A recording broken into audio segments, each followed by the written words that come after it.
If you grew up in the 1970s, you already know exactly what this is about. You spent entire summers completely unsupervised. Kids rode in the back of pickup trucks.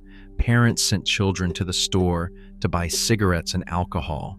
And when you got hurt, your mother applied something from the medicine cabinet that hurt worse than the injury and sent you back outside. Nobody called it neglect. Nobody called the authorities. Nobody called anyone. They called it childhood. If a parent tried any of this today, they would not just get a disapproving look from a neighbor.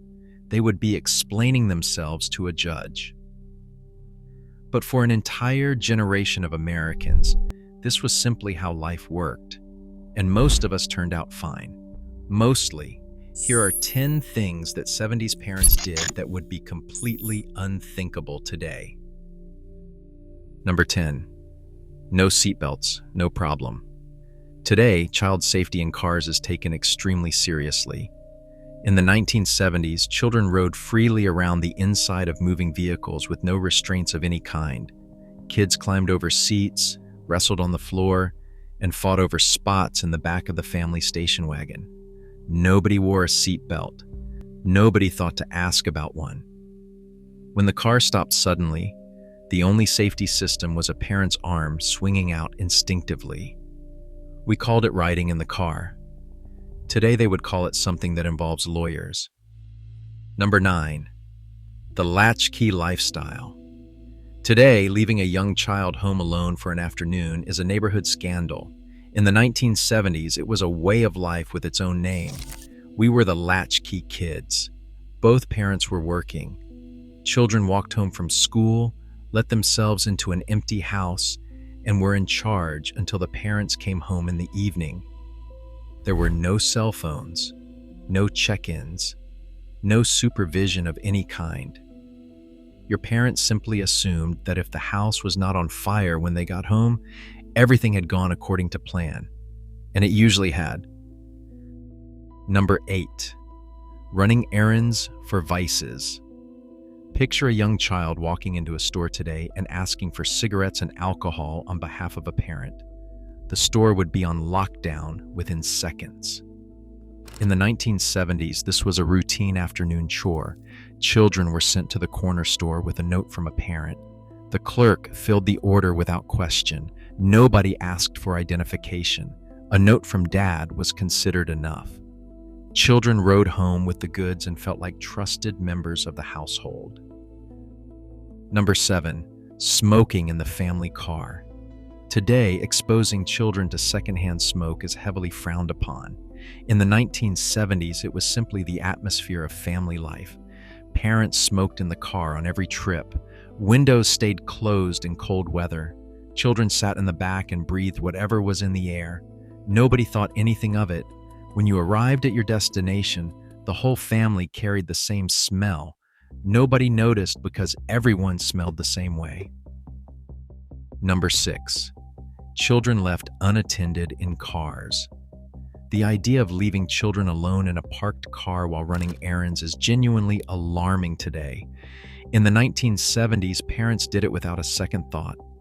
Your mother had things to do. She parked the car, told the kids she would be right back, and went inside. Children sat in the hot car for as long as it took. Everyone was alive when she returned. Mission accomplished. Number 5. Kids rode in the back of pickup trucks. If your family owned a pickup truck and there was not enough room in the cab, the children went in the open bed. No seats, no restraints, nothing between the children and the open road. Parents drove at highway speeds with kids in the back holding on as best they could. It was terrifying. It was exhilarating. It was completely legal in most states. We arrived at our destinations wind-burned and deeply impressed by the laws of physics. Number 4. The medicine cabinet approach to injuries. Modern childhood injuries are treated gently and carefully. In the 1970s, your mother pulled something from the back of the medicine cabinet and applied it directly to the wound. Whatever it was, it hurt significantly more than the original injury. You would make a lot of noise about it. She would tell you to stop fussing. Then she would send you back outside to do whatever had caused the injury in the first place. You did not get a treat for being brave. You got told to toughen up. And somehow, it worked. Number 3, no sunscreen, ever. Today's parents apply sunscreen to their children before any outdoor activity. In the 1970s, children spent entire summer days outdoors with no sun protection whatsoever. The goal of summer was to get as much sun as possible. Sunscreen was not part of the picture. Children burned. Parents told them it would turn into a tan. It sometimes did, it sometimes did not. Dermatologists have built entire careers on the generation that grew up in those summers. Number 2, picking up strangers on the road. Stranger danger is the bedrock of modern parenting. In the 1970s, families regularly picked up hitchhikers on the road and drove them wherever they were going. Your father would pull over for someone standing on the roadside. The stranger would get in. Your parents would chat with them like an old friend while you sat in the back taking it all in. It happened regularly. Nobody thought it was unusual. You listened from the back seat and stored up material that would take decades to fully process. Number 1, the streetlight curfew. Of everything on this list, the one that most defined growing up in the 1970s was the total, unstructured freedom of the outdoors. Parents sent children outside in the morning, and that was the end of parental involvement until evening. No schedule, no destination, no supervision. Children disappeared into the neighborhood and were expected back when the streetlights came on. What happened in between was entirely up to the children. Parents had no idea where their kids were or what they were doing. They trusted that the neighborhood would return everyone in one piece when the lights came on, and it usually did. Looking back from the safety of a world with car seats and sunscreen and cell phones, it seems almost impossible that any of us made it through. But we did.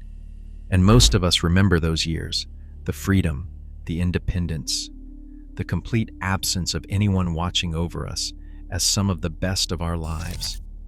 It was not safe. It was not sensible.